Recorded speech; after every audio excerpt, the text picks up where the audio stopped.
Bonjour et bienvenue, voici notre tour d'horizon économique, géopolitique et boursier. Nous sommes le vendredi 27 avril. Pour comprendre comment tourne la pleine finance, c'est sur la bourse au quotidien et nulle part ailleurs. Et l'épisode du jour s'intitulera « L'homme qui valait 12 milliards de plus ».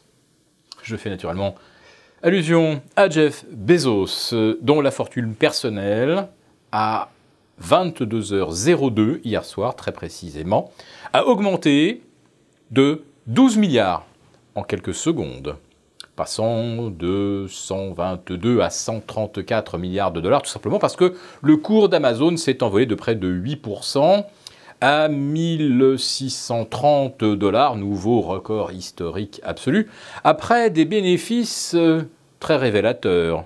Oui, 3,50 de profit contre 1,26 attendu, 3 fois mieux que prévu.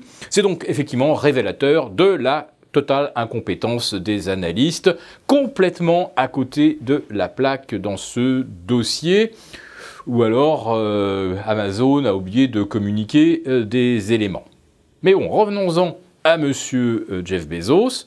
12 milliards de plus en quelques secondes, mais même si ça avait été en 24 heures, ce serait quand même, et ça resterait, le plus phénoménal, plus fantastique, plus vertigineux enrichissement personnel de l'histoire de l'humanité.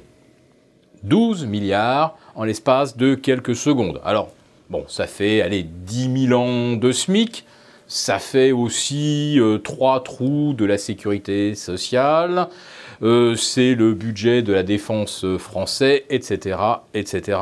C'est hallucinant. Jeff Bezos, donc l'homme le plus riche du monde, et on peut se dire maintenant que c'est aussi probablement le plus influent. Il dispose d'une fortune telle qu'il peut faire ou défaire les présidents. Et ça ne va peut-être pas échapper à Donald Trump, qui a dans le collimateur Jeff Bezos, Amazon et ses pratiques fiscales. Parce qu'une grande partie de la surperformance d'Amazon, elle est liée à ce petit détail. Les montages fiscaux qui permettent à Amazon de vendre moins cher que les concurrents qui, eux, payent les taxes plein pot sur place. Je l'ai déjà expliqué, mais enfin, Amazon triche depuis des années et toute la presse financière, tous les beaux esprits s'extasient sur la réussite d'Amazon.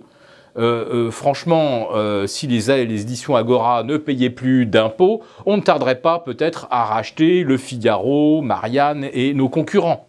C'est facile de gagner de l'argent quand on est moins imposé que ses concurrents. Donc M. Trump pourrait bien se pencher de près sur le dossier Amazon et le législateur américain également, parce qu'avouez quand même qu'il y a peut-être pas mal d'argent à récupérer.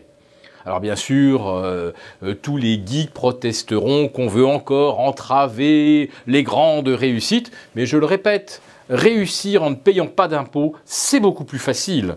Demandez à Apple, demandez à Starbucks, demandez à CA, H&M, à toutes ces multinationales adeptes des montages fiscaux, de l'évitement fiscal, on va dire la formulation politiquement correcte pour ne pas parler de la fraude fiscale.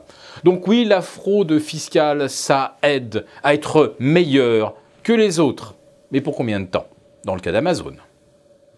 Maintenant, c'est la fin de la semaine, c'est l'heure de faire le bilan. Le CAC 40 a atteint les 5460. En fait, il teste ses niveaux de rupture à la baisse du 1er février dernier. Le CAC 40 qui vient de progresser pratiquement en ligne droite depuis le 4 avril, qui aligne 5 semaines de hausse consécutive et qui va engranger cette semaine autour de plus 1%, si on en reste là autour de 5460. Alors, ce qui est très intéressant, c'est de voir, et comme Gilles Leclerc l'expliquait ce matin, de voir, je le fais dans votre sens, que ce corridor est absolument régulier. Ma fameuse expression, vous savez, le funiculaire. Il n'y a pas d'obstacle, pas d'attraction terrestre, il n'y a pas de contexte géopolitique, il n'y a pas de hausse de taux, il n'y a pas de multiples de capitalisation qui tiennent. Quand d'un seul coup les algos sont programmés, eh bien ça va jusqu'au bout de l'histoire. Et vous le savez, généralement les mois se terminent au plus haut. Alors il y a eu l'exception fameuse du mois de février, mais généralement, et depuis maintenant 2 ans, les mois calendaires se terminent au plus haut. Donc on a l'impression que la tradition va être respectée et le CAC 40 aura en effet repris 400 points en ligne droite sans aucune correction intermédiaire, en mode totalement algorithmique. Preuve qu'après le volaguédon de début février, eh bien, les Sherpas ont repris le contrôle et les marchés, de nouveau, n'en sont plus. Mais bon, tout le monde dira que les marchés montent parce qu'il y a des performances phénoménales, comme on peut le constater sur les GAFA, mais interrogeons-nous quand même sur la qualité ou la moralité de ces super profits réalisés par certaines multinationales.